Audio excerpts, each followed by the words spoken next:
aí, quanto tempo? Como é que você tá? Tô bem. E você? Trabalhando Tudo muito? bem? Tô trabalhando bastante. Você mudou, né? Tava de manhã, agora tá à Isso, noite. E é verdade. muda muita coisa? Verdade. Olha, preste atenção neste golpe que está virando rotina. Bandidos clonam celulares e mandam mensagens para pessoas conhecidas e grupos de WhatsApp da vítima pedindo dinheiro. Só que no DF, cerca de 23 pessoas caem no golpe todos os dias. Veja na reportagem. Mudou bastante, porque eu estava no jornal de meio-dia e meia, né, como comentarista política, de assuntos políticos, né? Eita. E agora eu estou apresentando o jornal de 10 para 7 da noite e estou coordenando uma equipe, então mudou muito, mudou bastante meu trabalho. Editora-chefe, não? É, Eita. estou como Outro peso, editora-chefe. né? Outro peso. É outro peso, outra responsabilidade. E assim, muda o olhar também, né? Porque eu passei. Esse jornal de meio-dia e meia é um jornal que tem uma pegada muito política e política nacional. E os meus comentários eram nessa pegada de política nacional. Então, o meu olhar era todo voltado para a política nacional, né? Todo voltado para esse aspecto mesmo do que está acontecendo no Brasil nesse sentido. E agora é um olhar totalmente voltado para o local, para os problemas locais. Tanto que eu me desliguei assim, de propósito mesmo, me desliguei totalmente, sabe? Porque assim, eu fiquei nesse jornal, foram uns 5 anos. E claro, né, quando você está ali fazendo. Eu era comentarista política, mas é claro que dentro do jornalismo você tem que ter uma certa isenção. Você está passando a notícia, né? Então, o meu objetivo ali não era nem comentar, era passar a informação, passar a notícia. Só que você tem que se alimentar o tempo todo. Então, eu ficava dia e noite me alimentando de política. E política nacional, né? No sentido de Congresso, no sentido do executivo, do presidente, dos ministros e tal. Então, eu me alimentava dia e noite daquilo, para eu poder passar a informação. E agora, o olhar é totalmente voltado para os problemas locais, que eu até prefiro, para te falar a verdade. Eu vi o programa de ontem. Foi o último que eu vi. Eu vi que você mais passa a bola, né? Você faz o meio de campo ali e fica jogando. É mais ou menos isso que você faz hoje? É assim, o que eu faço hoje? Eu tenho uma reunião com a equipe para a gente decidir o que vai ser notícia, né? Então, o que rolou na cidade hoje e o que vale ser notícia. E a gente tem uma discussão, porque assim, lá na Band, a gente não tem uma pegada muito de policial, no sentido de você espreme e sai sangue. A gente não gosta muito disso, sabe? Percebi. Graças A a gente não Deus. gosta. Eu particularmente não gosto e eu tenho a sorte do meu chefe também não gostar. Então a gente está junto nessa. Que bom. Que bom, eu acho isso muito bom, porque existem coisas, Cássio, que você não pode deixar de dar, né? O feminicídio, você não pode deixar de dar. Existem certos crimes que têm uma repercussão tão grande e que a sociedade precisa saber, no sentido de você levar isso para o debate. Poxa, e aí, o que vamos fazer? Vamos debater para que isso não aconteça, de que forma a sociedade pode se unir para que isso não aconteça, vamos levar esse debate para a sociedade, mas mostrar o crime por si só para mostrar e achar que aquilo vai ter audiência, eu não gosto, eu acho que a gente está tão sofrido, né? A gente vive aí olhando como espírito, a gente passa por esse momento de transformação planetária, onde há tantos desafios, não gosto de dizer de dores, mas há tantos no sentido planetário e no sentido individual, porque a gente sabe que essa é a transformação. O planeta passa pela transformação, mas e nós também estamos passando pela nossa transformação individual, pelo nosso calvário. Então, eu acho que, assim, na medida em que eu posso levar algo de bacana algo que possa acrescentar para as pessoas, sabe? Seja no sentido de algum serviço. Poxa, está tendo um curso gratuito, onde as pessoas que estão desempregadas possam fazer. Legal, eu vou optar por isso. Então, se eu tenho um jornal de meia hora, e aí eu tenho que optar o que eu vou dar. Então, eu não vou dar um irmão que matou um irmão a facadas, porque, no meu sentido, isso, eu não acho que isso vai acrescentar alguma coisa. Poxa, mas naquele espaço eu posso dar que estão sendo ofertadas vagas de emprego. Então, eu vou optar por dar aquilo. Entendi. Sabe?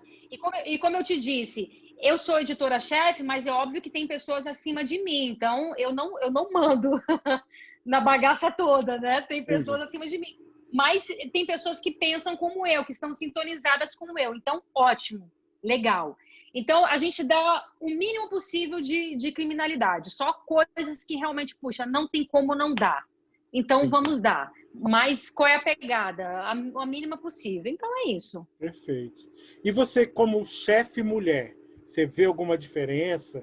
Assim, já que a gente está nesse campo que os jovens, tem muitos jovens surgindo, que gostam muito dessa área, você vê algo diferente no olhar dos seus colegas para ti? Olha, o universo do jornalismo, ele é um universo mais feminino. Desde da minha faculdade, na minha época, hoje o diploma ele não é mais exigido, mas isso é algo muito interessante, porque o mercado ele não absorve quem não tem diploma. Isso é interessante, porque olha só, a gente trabalha com estagiários, né? E todas as emissoras e jornais trabalham com estagiários. Então, os estagiários, necessariamente, eles têm que estar na faculdade. E o mercado ele vai absorver quem tem experiência. Então, entende a bola? Entendi. Então, para você ter experiência, você tem que estar na faculdade para você passar pelo estágio e daí você ter a experiência e futuramente você ser contratado. Então, isso é interessante. Voltando à sua pergunta. Então, sempre foi um universo mais feminino. Embora, claro, que tenham homens também, mas desde a faculdade eu percebo isso, que tem muitas mulheres dentro do jornalismo. Tem muitas mulheres. Então, eu não percebo muito, assim, essa diferença, sabe?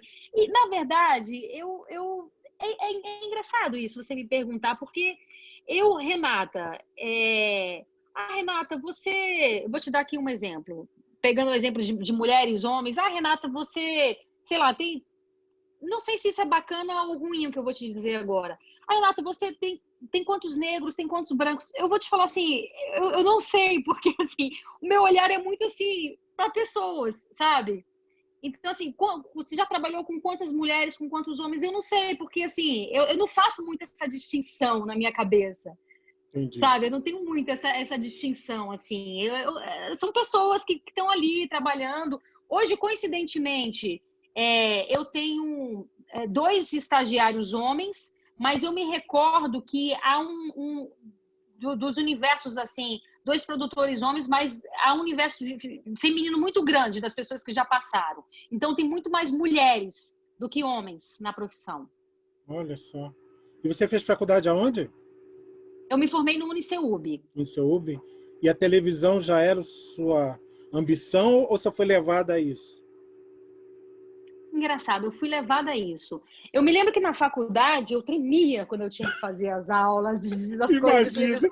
Eu queria fugir daquilo, assim, meu Deus, eu tremia. E eu não gostava de falar em público. Quando eu tinha que apresentar algum trabalho, eu não gostava. Nossa. Eu suava frio, eu ia ao banheiro, eu queria fugir daquilo.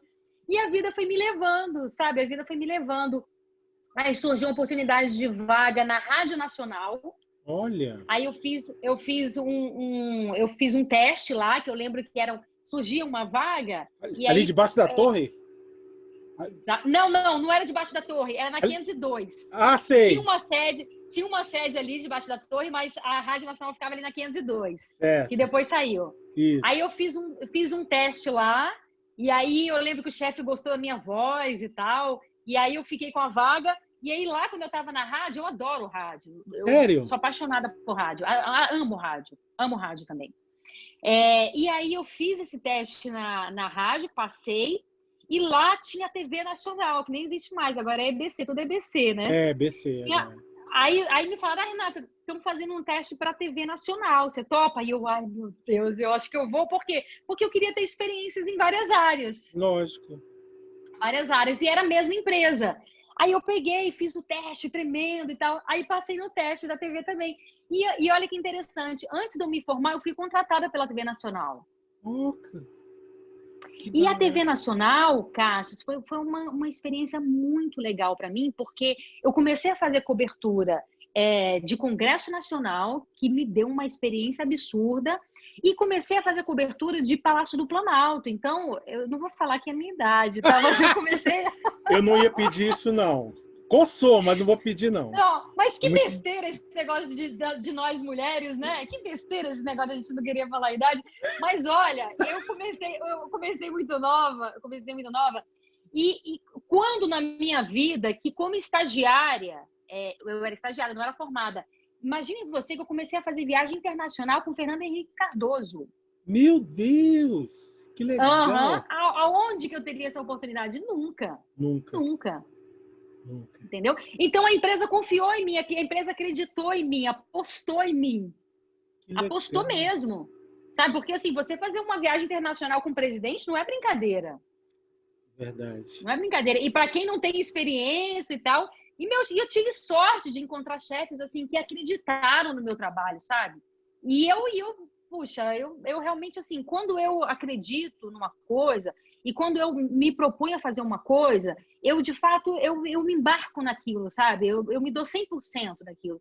E foi assim, aí as coisas foram acontecendo e hoje eu tô aí na Band, já tem o quê? Tem 11 anos que eu tô na Band. Nossa, é bastante tempo. E já que você falou em rádio, você acha que o podcast é a volta do rádio? Cara, eu acho, para te ser bem sincero, que o rádio, ele nunca perdeu a força, sabe? Eu sempre escutei rádio e eu ainda escuto muito rádio. Eu escuto muito, hoje em Brasília a gente tem 2 rádios de notícia mesmo, né? Que é a Band, né? Que é o dia todo. Que é a Band, que eu adoro a Band também, escuto a Band, e tem a CBN, que também, super respeitado, tenho vários amigos. Então, eu escuto muito essas 2 rádios. E quando eu tô a fim de ouvir música também, eu escuto ali Nova Brasil FM, que eu adoro música nacional. Então, eu acho que a rádio nunca perdeu o seu poder. Sabe? Você vê, a gente tem aí, veio o advento da internet, né? Que na palma da mão você sabe online todas as notícias, tudo que está acontecendo no mundo. Mas a televisão, eu acho assim, a televisão, ela teve e tem que se reinventar, principalmente, sobretudo, o jornalismo. Eu acho que nós temos que nos reinventar, porque antigamente você esperava, sei lá, um determinado horário para você assistir um jornal, para você saber o que aconteceu durante o mundo, ou o que aconteceu no mundo. Hoje em dia, não. Em tempo real, você sabe o que está acontecendo no mundo inteiro. Então, eu acho que hoje a pessoa que liga a TV, ela quer algo mais. Porque notícia, ela já tem a notícia, sabe? Ela já está informada. Ela quer algo mais. Agora, o que é esse algo mais? Eu acho que a gente está descobrindo o que é esse algo mais. Acho que esse é o grande segredo, né? Acho que esse é o grande segredo. E o podcast é algo também que veio para somar. Eu acho que tudo veio para somar. As coisas vêm para somar. Porque quando veio a televisão, aí disseram, é o fim do rádio. Não é o fim do rádio. Porque o rádio também está se reinventando. Você vê a Band News FM, hoje você assiste a Band News FM pelas redes sociais, que também é muito legal. Sim. Né? E lá na Band, a gente tem a nossa redação é integrada. Então, o repórter da Band, da rádio, entra na TV, o repórter da TV entra na rádio. Então, há uma integração e cada dia mais a gente trabalha para essa integração. Então, eu não acho que as coisas perderam espaço. Eu acho que as coisas... acho que acrescentamos mais coisas e eu acho que estamos descobrindo o que as pessoas querem. As pessoas querem algo mais. Isso é verdade. Querem algo novo, algo diferenciado. E a gente vai descobrindo o que é esse diferenciado que a gente quer. Hoje na TV, quando eu apresento o jornal, eu pego muito a participação pelo WhatsApp, que é uma coisa simples, mas que as pessoas curtem. Então, assim, as pessoas gostam de ouvir a opinião delas na TV. Sabe? Elas gostam de ouvir eu lendo ali o que elas estão achando. E a gente vive num país democrático e toda opinião é bem-vinda. Sim, sim. Obviamente que guardadas as devidas proporções, né? Assim, fascismo não, racismo não, homofobia não. Então, a democracia, a gente precisa entender o que é essa democracia, né?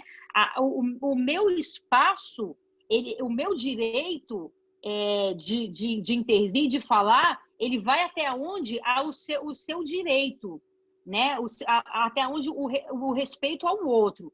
Então, as pessoas, hoje em dia, eu acho que as pessoas estão confundindo as coisas. Eu tenho o direito de falar. Depende, sabe? Se o teu direito está ofendendo o outro, aí eu acho que você não tem direito. Entendi. Então, eu acho que a gente está confundindo um pouco as coisas, né? Mas tudo é uma questão de equilíbrio também. E respeito e equilíbrio. Entendi. Respeito e equilíbrio.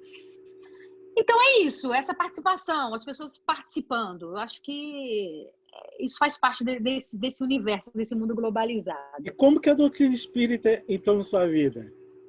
A doutrina espírita faz parte da minha vida desde sempre.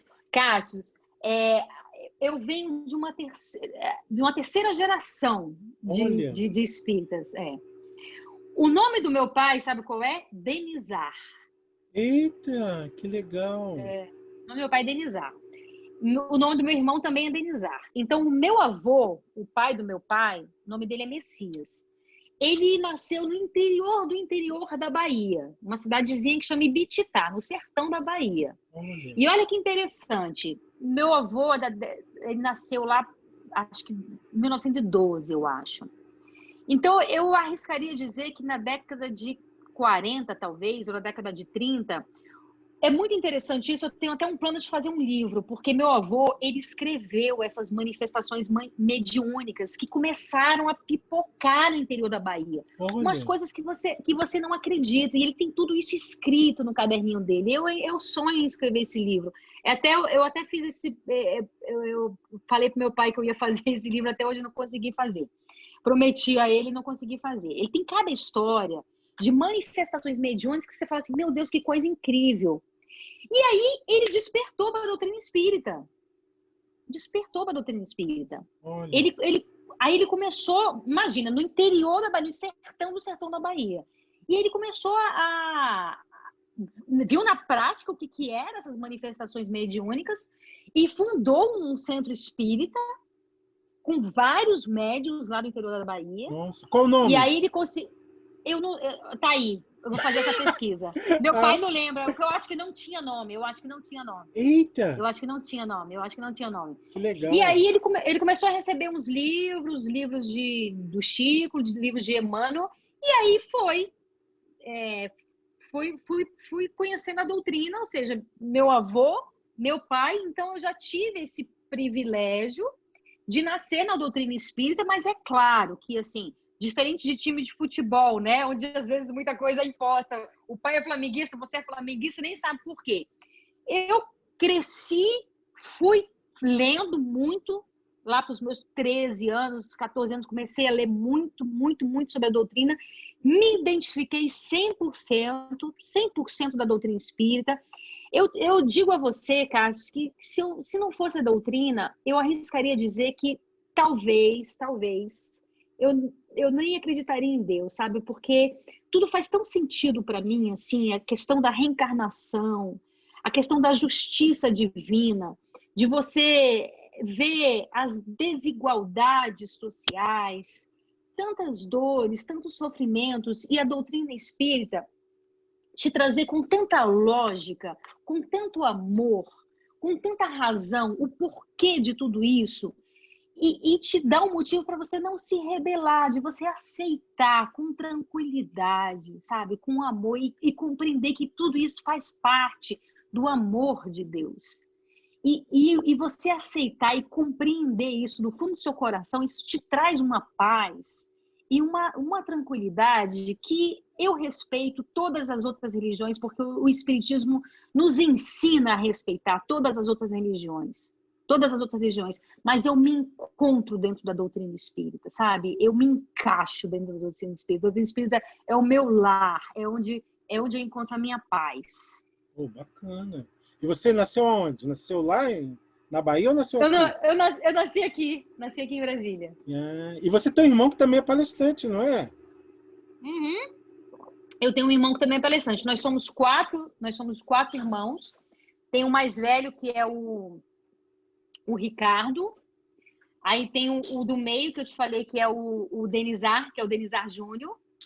Vem eu, e tem o Leandro Dourado. O Leandro Dourado também é palestrante espírita. E aí você nasceu aqui e começou a frequentar onde? Eu nasci aqui. Eu me lembro, meu pai nos levava para a comunhão, então eu tenho uma memória afetiva muito grande da comunhão, mas me lembro muito também do André Luiz.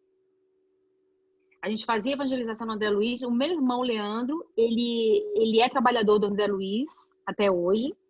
Eu fui trabalhadora do André Luiz durante muitos anos, até que eu e o Jaime Ferreira Lopes, você o conhece, nós fundamos o Instituto Vida Instituto Espírita Bezerra de Menezes. Então, vai fazer aí quase uma década que nós fundamos esse Instituto Vida, que tem um trabalho, uma casa espírita, como outra qualquer, mas tem um trabalho voltado e focado para conscientizar as mulheres com relação à questão do aborto. É maravilhoso, é maravilhoso. O trabalho de vocês é maravilhoso. É um trabalho pioneiro, né, Carlos? Porque, assim, a gente decidiu ir além dos muros da casa espírita, né? Porque, veja, a mulher que pensa em cometer o aborto, ela não vai para a casa espírita dizer que ela quer cometer o aborto. E ela passa por tantas dores, são tantos dilemas. Essa mulher, muitas vezes, ela está sozinha, ela está abandonada. Ela passa por tantas dificuldades e muitas vezes, quando nós estamos em várias dificuldades, a gente pensa que só um caminho, né? E isso entra a questão também do suicídio, né? Muitas vezes a pessoa é uma dor tão grande dentro dela, e aí os estudiosos no assunto, e eu, inclusive, tô fazendo formação em psicanálise, e é um assunto muito caro para mim também. Os estudiosos no assunto são muito claros, eles gostam de deixar claro o seguinte: a pessoa que ela pensa em suicídio, ela não pensa em tirar a própria vida, ela quer eliminar a dor. Ela quer eliminar a dor. Mas, às vezes, ela está tão entranhada naquela dor que ela acha que o único caminho é se matar. E a mãezinha também, que muitas vezes se vê abandonada pelo pai da criança, se vê com dificuldades financeiras, inúmeros. A gente que trabalha com essas mulheres, são vários fatores. E ela acha que a única solução é abortar, a única solução é tirar o feto, é eliminar aquela vida, né? Que para ela, às vezes, ela acha que nem é uma vida. Então, a gente vai até essas mulheres, não no sentido de dar uma lição de moral, não no sentido de dizer o que ela tem que fazer ou o que ela não tem que fazer, porque quem somos nós para dizer o que o outro deve ou não fazer? Mas no sentido de dar um apoio, de dar uma mão e de dizer, existem outras maneiras, existem outros caminhos, e caminhos por meio do amor, que pode transformar essa dor que você está passando, né? Então, é esse o trabalho que a gente faz lá no Instituto Vida, com a Rede Renascer. E você, quando saiu lá do André Luiz, você já queria isso ou você foi levada a isso? Não, esse trabalho? Eu trabalhava com o Jaime, eu estava na educação mediúnica. O Jaime era o coordenador dessa área. O Jaime, ele era o coordenador na Federação Espírita do Distrito Federal. Ele era o diretor de comunicação social na FEDEF. E eu o ajudava lá também, porque como eu sou da área também, eu o ajudava nessa área. E aí ele falou assim para mim: Renata, eu tô saindo daqui porque eu tenho um projeto. E eu falei assim: puxa, você tá saindo daqui e tal, qual é esse projeto? Ele falou assim: eu vou fundar uma casa voltada para ajudar mulheres que pensam em abortar, para evitar o aborto. Aí eu falei: eu tô junto. Legal. Na hora eu falei: eu tô junto. Ele: você topa? Eu falei: topo. Porque foram várias reuniões que fizemos só eu e o Jaime para fundar essa casa. Várias reuniões. Que legal. E aí estamos juntos aí no Instituto Vida. Hoje o Instituto vai fazer 10 anos e estamos nesse trabalho. Estamos ampliando também esse trabalho da Rede Renascer que a gente faz, que é um trabalho voltado para evitar o aborto. A gente vai ampliar para evitar também o suicídio. O Jaime está com um projeto também muito legal, muito legal. Que bacana. Nessa pegada da gente ir até as pessoas. Entende? Da gente ir até as pessoas, porque é isso. A pessoa que está nesse processo obsessivo, doloroso, nem sempre ou quase nunca ela vai até um atendimento fraterno. Então, nós temos que ir até elas. Bacana demais.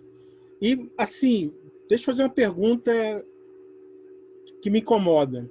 Por que tem tão poucas mulheres palestrantes dentro do movimento espírita? Tem um número considerável, mas é muito pouco, você não acha? Ou você acha que tem alguma dificuldade? Como que você vê isso? Se isso já passou pela sua cabeça? Não, é interessante você falar isso, porque sabe aquilo que eu te falei lá no começo? Sim. Não é algo que eu tinha reparado. Eu acho, assim, Cássio, que isso representa... isso é um reflexo da sociedade como um todo. Isso, sem dúvida, é um reflexo da sociedade como um todo. Porque se você pegar as chefias como um todo, existem poucas mulheres chefes como um todo. Existem poucas mulheres em tudo, né? E nós somos maiorias. Nós somos maioria, né? É a mesma questão, talvez, vamos pegar aí a questão dos negros. Talvez também, né? Eu acho que falta oportunidades para essas pessoas.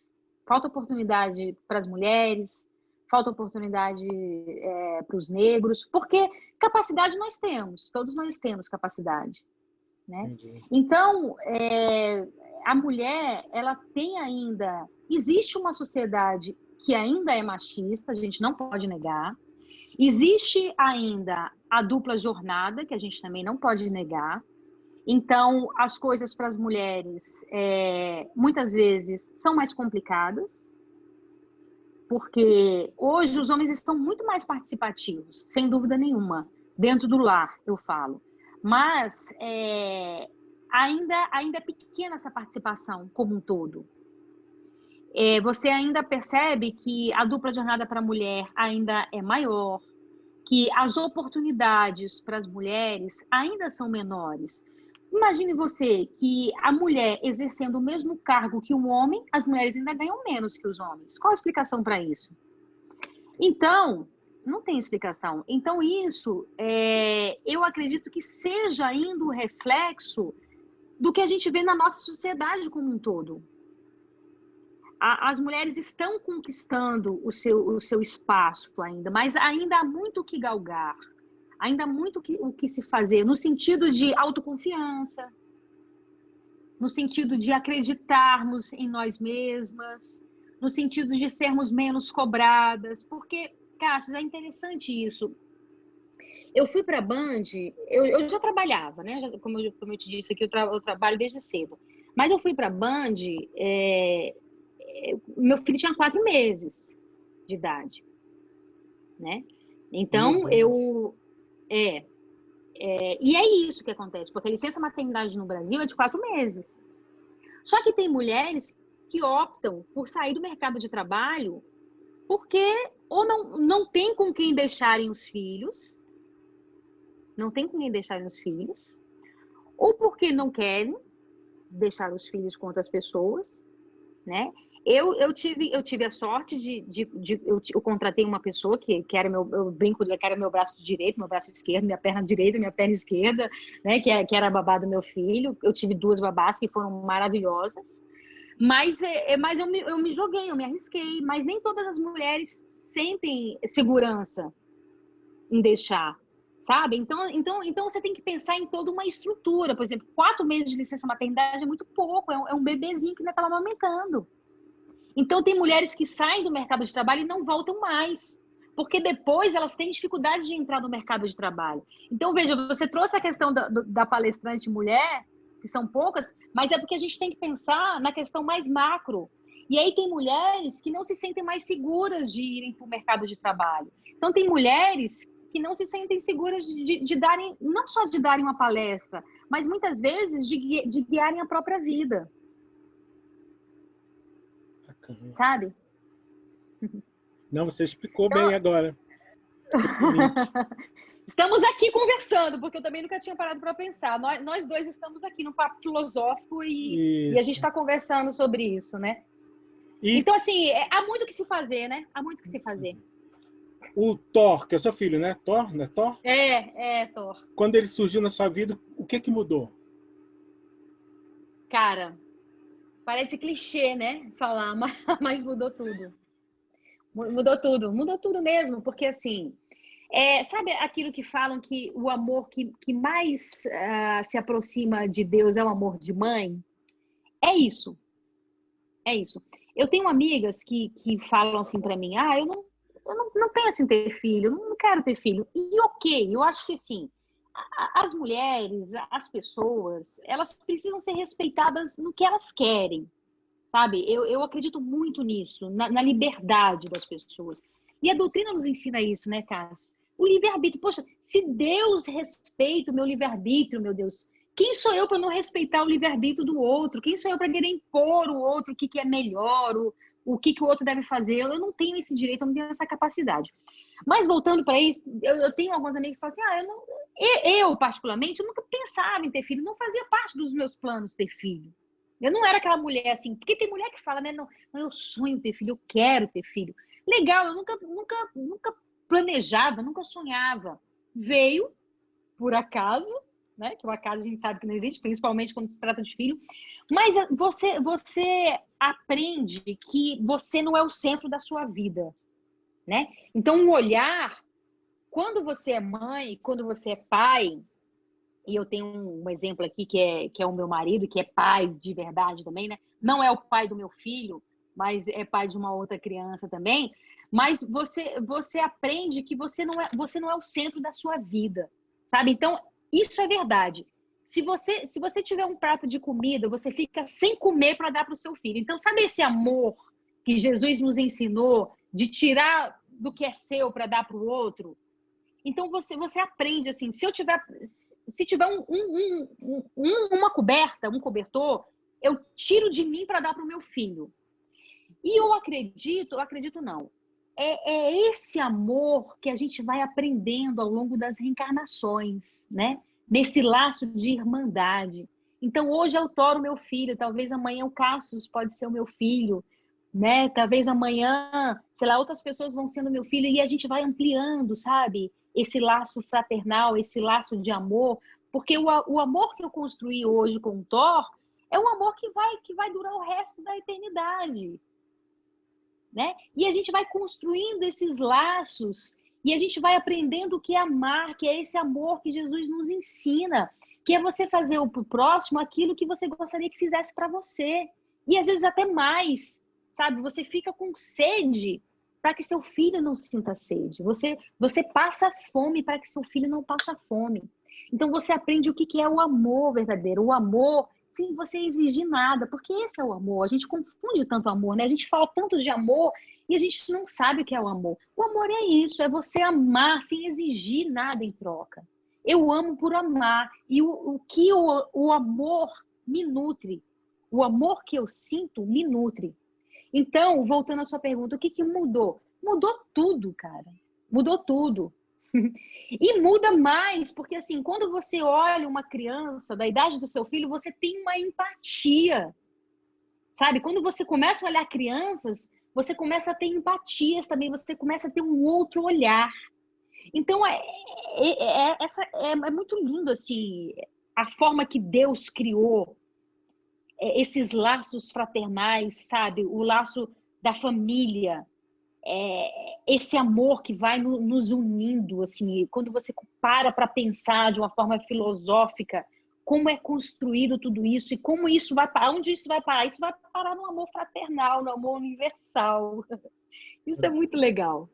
E ele é Thor por causa do Deus do Trovão? Ele é Thor por causa da mitologia nórdica. Exatamente. Mas você sabe que é interessante? Eu te falei, né? Não foi planejada a minha gestação. Planejada aqui, né? Conscientemente, claro. Mas eu achei que... Eu pensava lá atrás, se eu engravidar, eu vou ter uma menina. Eu pensava que fosse uma menina. E aí, quando eu soube que era um menino, aí eu falei, cara, eu nunca pensei em nome de menino. E aí, literalmente, vem martelando na minha cabeça. Thor. Eu falei, gente, eu nunca pensei nesse nome, Thor. Aí eu achei bonito, porque eu gosto de nome pequeno e forte, sabe? É lindo o nome. Aí eu, Thor. Aí foi fazendo sentido, Thor. Eu acho que foi ele que ficou martelando na minha cabeça. Foi ele. Eu acho também. Como você vê o movimento espírita? Você que já trabalhou na área de comunicação, o que você acha que falta dentro do movimento espírita? Ai, que pergunta difícil. Pergunta difícil, Cássio. Sabe por quê? Esses dias eu estava conversando com o Jaime sobre isso. Ai, é tão complicado, porque assim, o espiritismo, ele é tão completo, porque o espiritismo ele é o cristianismo redivivo, né? E o que falar do cristianismo? É amor, é compreensão, é bondade. Só que o Kardec, ele foi um cara tão sábio, né? É um cara que codificou, assim, ele soube fazer a coisa com tanta precisão, as perguntas, né? Ele soube pegar, você pega o próprio Livro dos Espíritos, o Evangelho, a Gênese, o Céu e o Inferno e tal, é tudo de uma forma tão didática que se você tiver qualquer dúvida, tá lá e a doutrina ela tá pronta, ela nos foi entregue de uma forma que você não precisa ter dúvida, né? Qualquer dúvida que você tiver, você vai lá nos livros e você encontra. Só que aí vem os homens, né? Aí entra gente, né? Que deturpa algumas coisas, né? E essa deturpação, ela aconteceu no catolicismo, ela aconteceu dentro do protestantismo, e ela acontece também dentro da doutrina. Não tem como não acontecer, porque nós somos humanos, nós somos falíveis. Eu acho que a gente mistura as coisas de César e as coisas do pai. Mas eu acho que isso também faz parte do processo, sabe, Cássio? Eu acho que nós somos ainda, se a gente for pegar, assim, vamos analisar a escada evolutiva, a gente está nos primeiros degraus, né? A gente também não pode cobrar muito da humanidade, não pode cobrar muito da gente. Mas, assim, eu acho perigoso quando você quer criar ídolos, sabe? Assim, quando você quer criar figuras dentro da doutrina. Jesus Cristo é o nosso mestre, é o nosso ídolo. Figura igual a Chico, não tem. Chico Xavier, não tem. Por mais que a gente queira, às vezes a gente queira comparar, não tem, cara. Ele foi um cara que veio para fazer toda a diferença. E a gente tem, claro, pessoas que poxa, Divaldo, um grande divulgador da doutrina espírita, um cara maravilhoso e se esforça pra caramba. Tem vários outros também que se esforçam, mas eu acho perigoso quando você quer colocar pessoas em patamares, sabe? Assim, quando você quer colocar pessoas em palcos, assim, isso eu acho perigoso. Eu acho que o nosso modelo é Jesus, o nosso guia é Jesus. Os livros são os livros de Kardec, os livros são os livros de Chico. É claro que a gente tem aí a Joana junto com o Divaldo, que nos traz aí algo que nos acrescenta bastante, mas não precisa você querer reinventar a roda, sabe? Eu acho que é isso, assim. O que a gente já tem já é bacana. Pô, vamos estudar Kardec, vamos estudar Chico, que deixou mais de 400 obras, e é isso. Sem querer criar ídolos, sem querer criar, porque inevitavelmente, Carlos, se a gente criar ídolos, a gente vai se decepcionar. A gente vai se decepcionar, sabe? Porque somos todos falíveis. Somos todos falíveis. Estamos em busca do nosso autoaperfeiçoamento, em busca da melhoria, né? Então, eu acho perigoso essa questão, sabe? De você puxa, fulano de tal é maravilhoso e tal. Cara, não faça isso, assim, não queira buscar, não queira colocar pessoas em patamares que elas não estão, é ruim para elas. É ruim para elas. Mas a doutrina, maravilhosa. Toda vez que eu saio do rumo, e eu saio do rumo várias vezes, eu volto, sabe? Porque é aqui que eu encontro a paz. É por meio da oração, é por meio da meditação, ouvindo palestras, programas como o seu. E quero parabenizar você pela sua iniciativa de acrescentar, de trazer coisas novas para a doutrina. Eu acho que tudo é válido e é muito bacana essa sua iniciativa. Eu acho que a gente precisa disso. A gente precisa disso, sabe? De coisas que nos acrescentem mesmo. E é muito bacana isso que você está fazendo. Muito legal. Então deixa eu fazer uma pergunta mais difícil ainda. Espiritismo e política. Olha só. Não, é interessante você falar isso, porque tem muitas pessoas que falam assim, eu não acho que devemos falar sobre política. Eu acho que devemos falar sobre política, sim. Eu acho que devemos falar sobre política. Eu acho que nós não devemos falar de político partidário, assim. Eu acho que a gente não deve levantar a bandeira. Eu acho que dentro da doutrina espírita, dentro de uma casa espírita, eu vou votar em tal candidato, porque tal candidato é isso. Isso eu não acho legal. Isso eu não acho legal. Mas olha só, já que você me botou no fogo, vamos entrar no fogo. Vamos entrar no fogo. A doutrina, Cássio, a doutrina é o seguinte, se você for ler Kardec, o Kardec é um cara que está além do seu tempo, certo? É um cara que está além do seu tempo. Mas se você for pegar Kardec, assim, vamos pegar, vamos lá, algo homofóbico combina com Kardec? Não combina com Kardec. Um discurso racista combina com Kardec? Não combina com Kardec. Eu vou além. Um discurso racista combina com Cristo? Não. Um discurso homofóbico combina com Cristo? Não. Um discurso machista combina com Cristo? Não. Tem até Emmanuel dizendo que Cristo era um feminista, mas a gente tem que ter cuidado até com as palavras, porque é feminista. Não, foi feminista porque foi um cara que trouxe a mulher no patamar de igualdade dos homens. Cara, era um cara que andava com prostitutas. Só que o que é prostituta hoje e o que é prostituta na época de Jesus na Palestina, sabe? Então foi um cara que andou com os excluídos, que trouxe os excluídos para ele. Então, assim, vamos falar de política no sentido mais amplo, um discurso mais amplo, sacou? Você tem todo o direito. Olha, a gente vive num país democrático. Mas, assim, se eu sou espírita, Cássio, eu tenho que ter cuidado com as bandeiras que eu levanto. Isso eu defendo.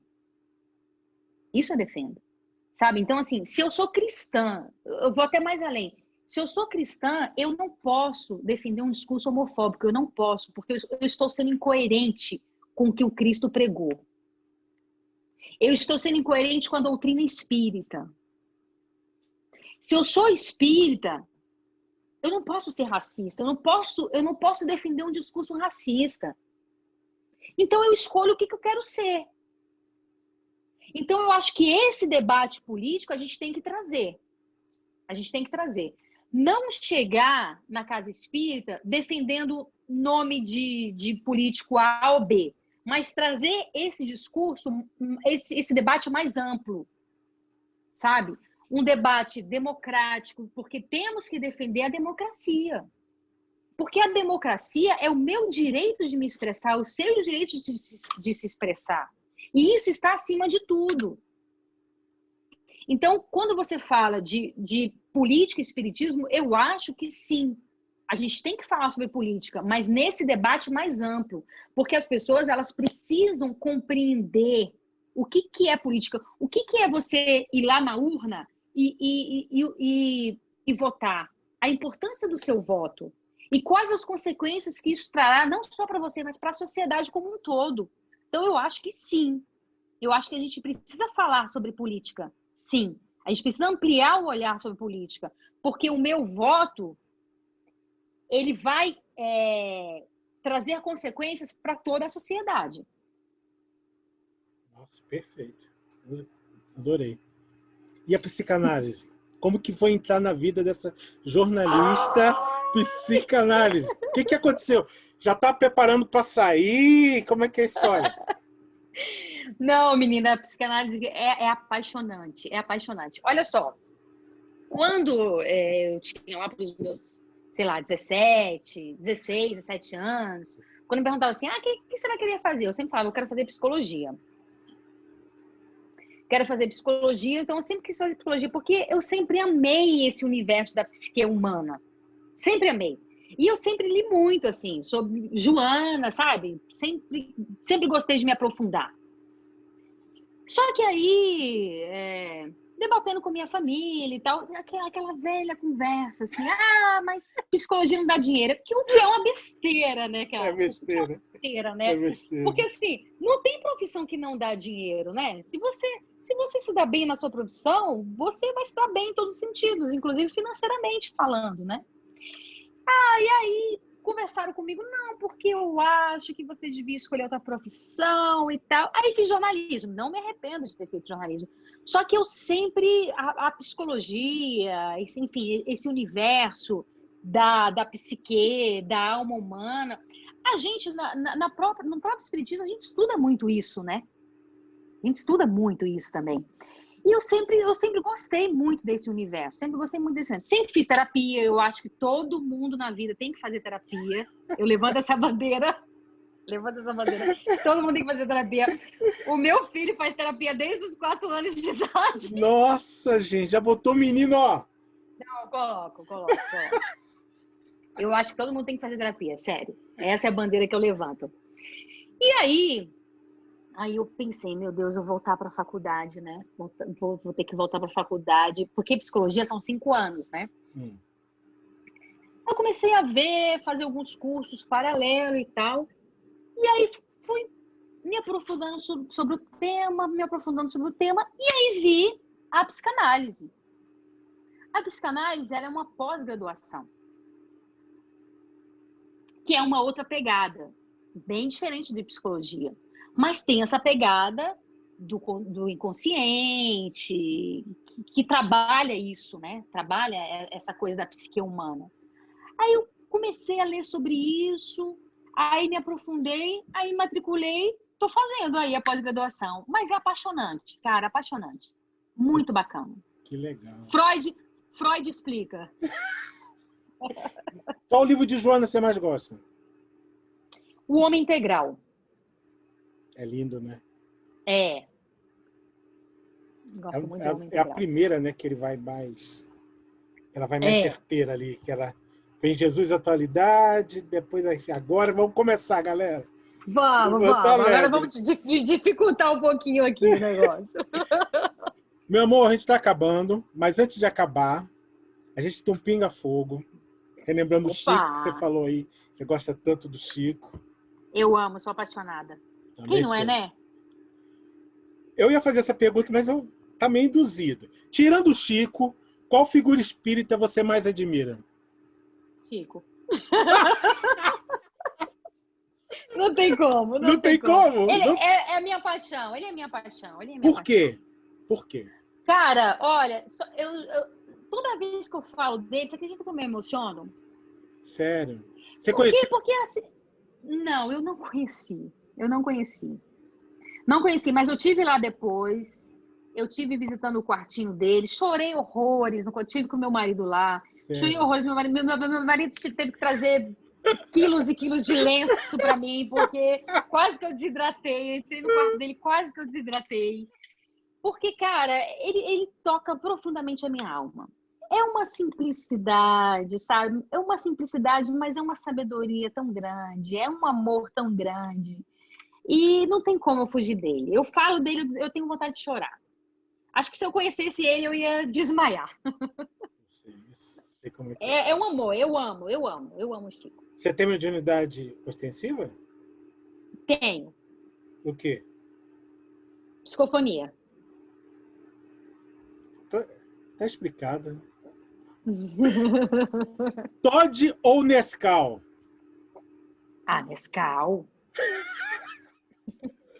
Toddy eu acho Toddy uma imitação. Não gosto de imitação.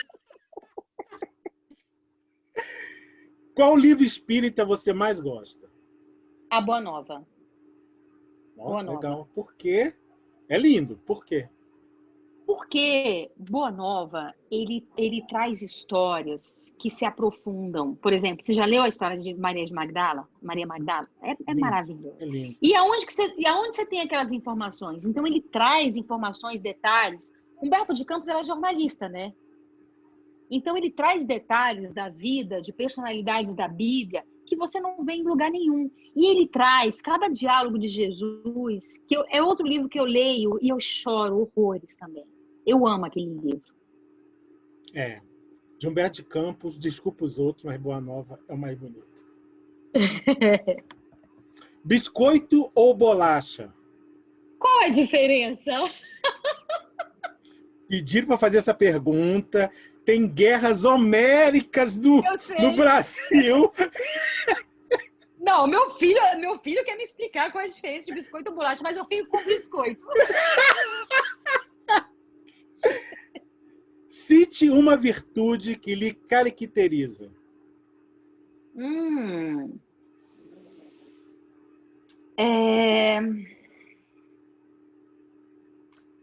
Integridade.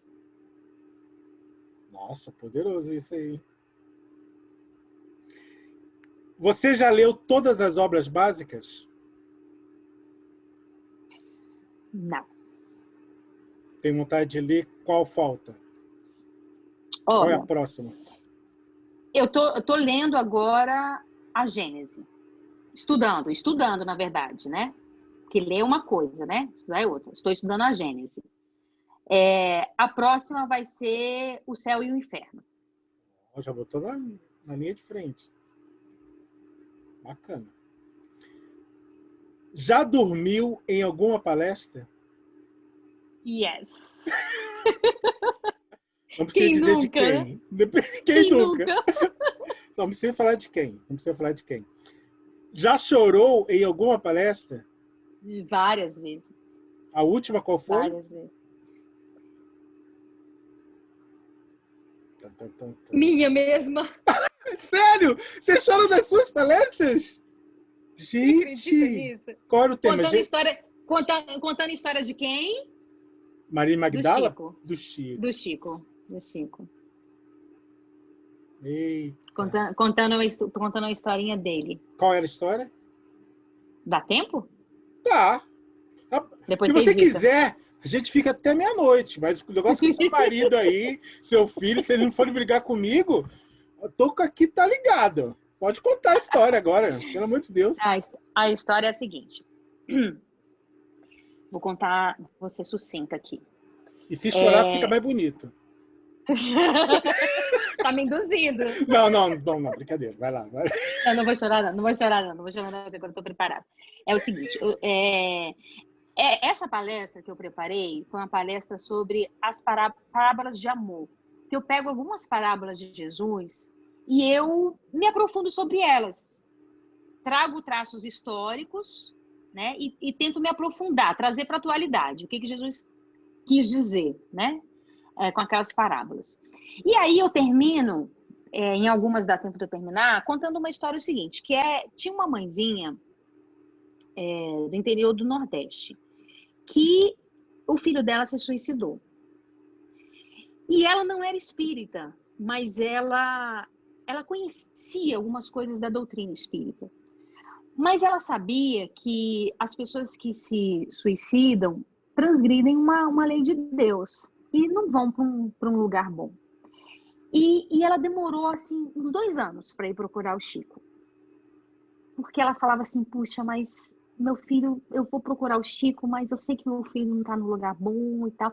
Só que a dor maltratava tanto o coração dela que ela decidiu ir procurar o Chico. Viajou, foi procurar o Chico, chegou de madrugada e na época eles davam umas senhas. Eram poucas senhas, algo em torno de umas 30 senhas. E ela chegou e pegou a senha de número 1. Madrugou, pegou a senha de número 1. E estava lá na fila e chegou uma outra mãe, tinha dinheiro, chegou num carro de luxo, desesperada, porque os 2 filhos dela tinham morrido no acidente de carro. Só que quando essa outra mãe chegou, as fichas já tinham acabado. E essa mãe estava destroçada.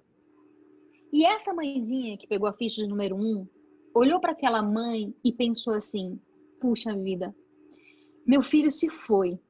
Ele era meu filho único, mas ele se foi porque ele quis. Foi uma opção dele. E essa mãezinha perdeu os 2 únicos filhos que ela tinha. E não foi porque eles quiseram. E o que ela fez?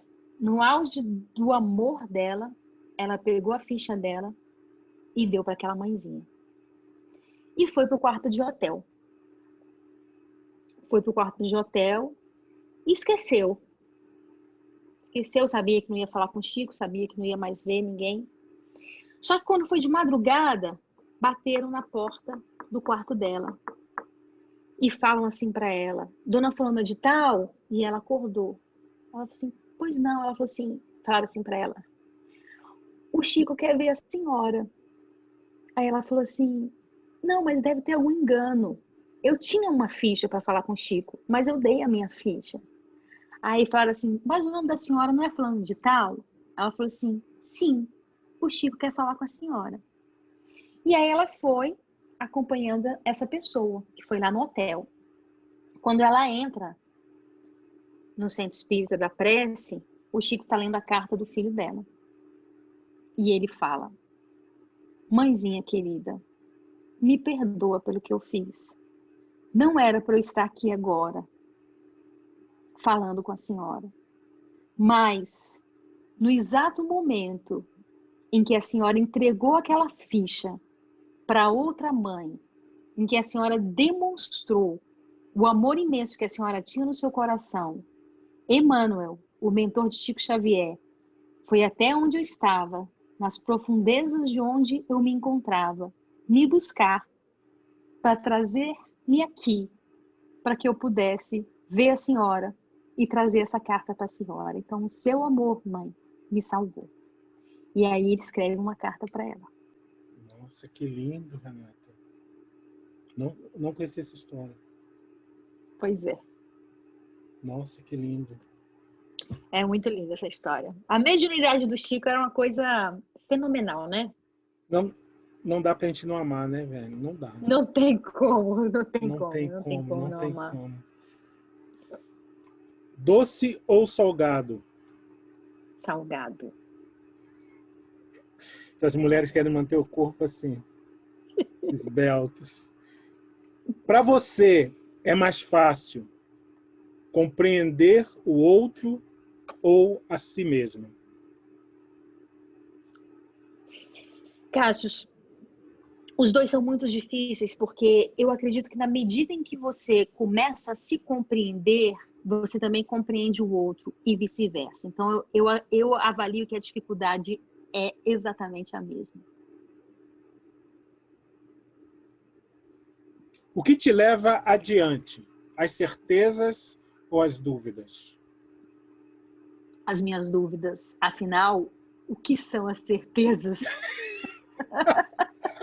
Falou psicanalista. Ó, gente. Não é? Você tem certeza de alguma coisa? De Deus. E eu continuo. O resto... É difícil. Qual apóstolo tem mais a ver contigo? Pedrão. Por quê? Porque Pedro, ele demonstrou as suas fragilidades, as suas incertezas. Ao mesmo tempo que ele demonstrava um amor muito grande por Jesus, ele nunca deixou de demonstrar as fragilidades dele. Seja nas negações dele, né? Seja quando Jesus falou assim, que ele o negaria e que ele falou, não, Senhor, eu jamais o negarei, eu jamais o negarei. E ele fala assim, Pedro, você me negarás, mas não uma nem duas, mas 3 vezes, né? E de fato ele o negou 3 vezes. Mas ele teve o poder de recomeçar, sabe, Cássio? Isso que eu acho muito interessante, porque enquanto Judas não suportou a dor do próprio erro e se matou, Pedro, ele aprendeu com os próprios erros. Então ele caía, mas ele se levantava. Ele caía e ele se levantava. E Humberto de Campos, ele traz muito isso, assim, no livro Boa Nova tem vários capítulos que ele se dedica a Pedro, assim, que mostra as fragilidades de Pedro, mas ele tinha esse poder de recomeçar e de aprender com os próprios erros. Bacana. Na vida, você é aquela que planeja, a que executa, a que manda ou a que obedece? Eu sou a que executa. Qual música não pode faltar na tua playlist? Uau! MPB. Eu não tenho uma música específica assim, não, mas MPB é comigo mesmo. Eu tô numa fase muito de Caetano, tô ouvindo muito Caetano, eu sou muito de fase. É mesmo? É. Qual a melhor fase do Caetano? Qual o melhor disco que você gosta mais? Eu tô escutando um ao vivo dele. Eu ponho ele no Spotify, sabe? Tem uma misturinha assim. Sim. Um ao vivo dele que é muito legal.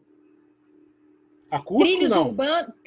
Não acústico, o último, mais recente. O mais recente. Agora tem uma música dele, Trilhos Urbanos, você conhece? Conheço. O melhor o tempo esconde longe muito. Nossa, linda essa música. Dentro aqui. Nossa Senhora, linda.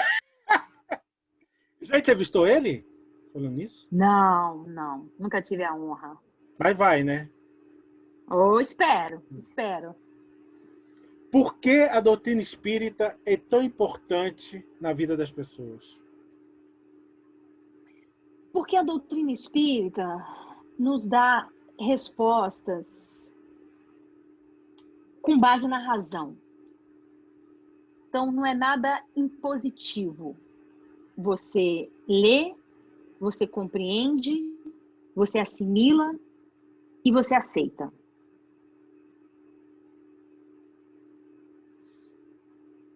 Uma palavra que te define. Eu gosto muito da palavra verdade. Renata, foi demais. Eu sabia que ia ser bom, não sabia que ia ser tão bom. Gente, mais mulheres palestrando, porque essa história que você contou aqui, velho, já valeu o ingresso. Cara, já valeu é tudo. Maravilhosa, né? É maravilhosa, né? Chico é eterno. Chico é eterno. Divulga isso, página do Instagram seu, do seu instituto, divulga aí pra gente, fala aí legal, como faz para achar vocês. Muito legal. Muito bacana. É o seguinte, olha só.